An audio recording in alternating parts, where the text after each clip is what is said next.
There's a lot, man. When you kind of, as a coach, as a defensive coach, I'll just sit there and just say, God, you got Breece and Michael and him, and you got two of those guys in the backfield, and it's, you just got, there's a lot of different things that you can do to create a bunch of headaches for defensive coaches, and then, he's not a trick back either. You can turn around and hand him the ball, and he can run downhill, and he's done it for a long time, and so it's just I look at it like our D-line. Can never have enough, and just let them rotate and be fresh and get downhill and wear people out.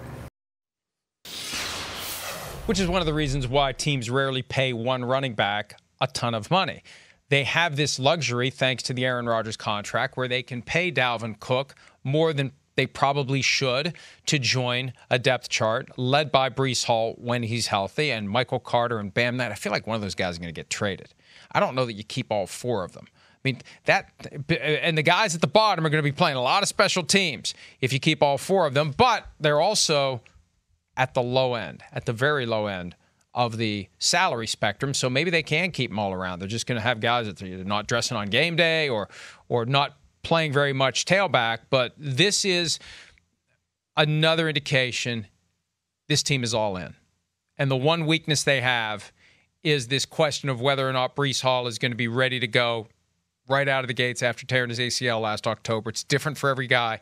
You need your running game to be potent. You can't have the defense teeing off on Aaron Rodgers. You need to keep the defense honest with somebody who can. And he was averaging like 5.8 yards per carry last year through 7 games before he suffered the injury.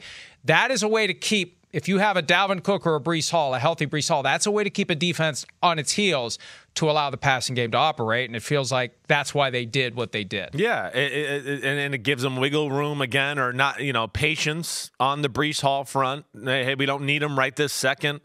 It helps the offensive line, of course, when you got a better running back like a Dalvin Cook back there. But to the other point of even in the pass game, the quick, short passing game, that's going to help out the offensive line and everything there. And then I think when you couple that with Rodgers and, Garrett Wilson and some of these guys they got that should be able to push the ball down the field if Rodgers is aggressive, man, it's going to make life hard on defenses trying to pick their poison and what to stop here. But, this is an all-in move, something Rodgers hasn't never really had the benefit of dealing with up in Green Bay for all the reasons we've always talked about. No owner, anything like that. And I think the Jets will continue to look to be aggressive. And if they have to make a move at the trade deadline, they'll do that too. But, damn, the Jets, you look at that damn roster, like I said yesterday, it's hard not to look at it and go, ooh, it's impressive, and it's going to be hard for me to leave them off the 1 through 7 seed when it comes time to pick these playoff teams. I think we need to keep an eye on the Jets, not just at the trade deadline, but also as the regular season approaches when we see the inevitable cuts of veteran players.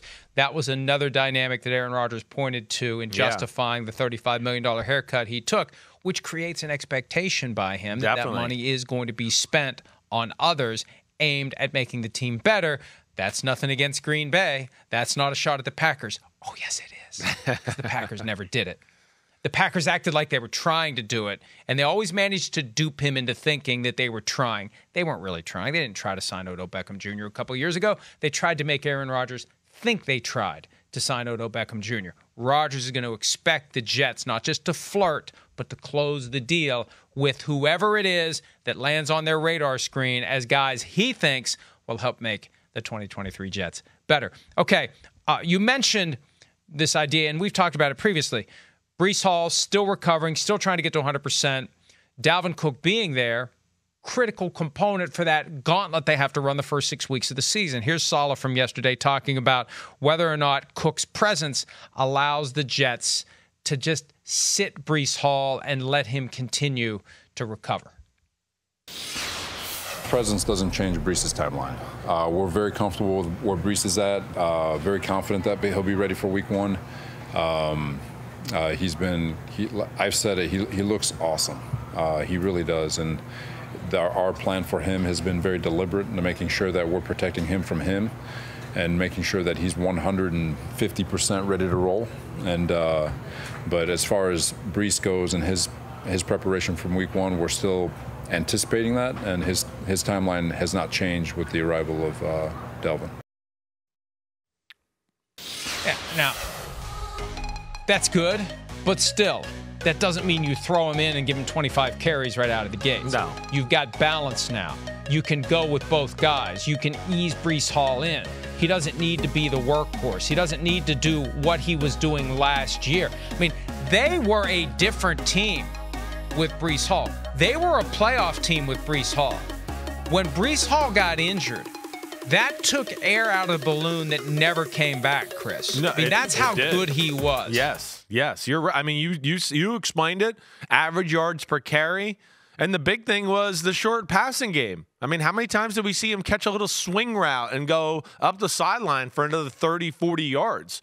He's got game-breaking speed potential. You know, like we talked about with Dalvin Cook when he was free and some of these other great running backs. It's just, hey, there's not that many guys to go around that go, hey, we're at our own 20-yard line, and if we can give this guy the ball, he can score from here. And Breece Hall has that type of talent. But, yeah, play it slow. You know, again, even the fact that he's doing those drills there, yeah, that's great, and that'll build confidence. But that still ain't the same thing as playing and, you know, having to react. Those movements right there are still controlled to a degree. He's not having to react all the way there. So get him in shape, get him in playing shape, get him confident and feeling good. And, you know, hopefully at some point, early season, midpoint of the season, he's back to 100% and can be kicking butt for the Jets. 681 yards from scrimmage and 5 touchdowns in 7 games. And, of course, in that 7th game is when he suffered the torn ACL. So between him and Cook, look, it's still going to be a tough road for the Jets. And they get thrown into the fire right away against the Buffalo Bills. But, boy, they got a team that looks pretty good on paper. And we know that the game isn't played on paper, but I'd rather have a team that looks good on paper than one that doesn't. Hi, it's Mike Florio. Thanks for watching PFT on YouTube. Hit subscribe for the latest news and analysis from Pro Football Talk.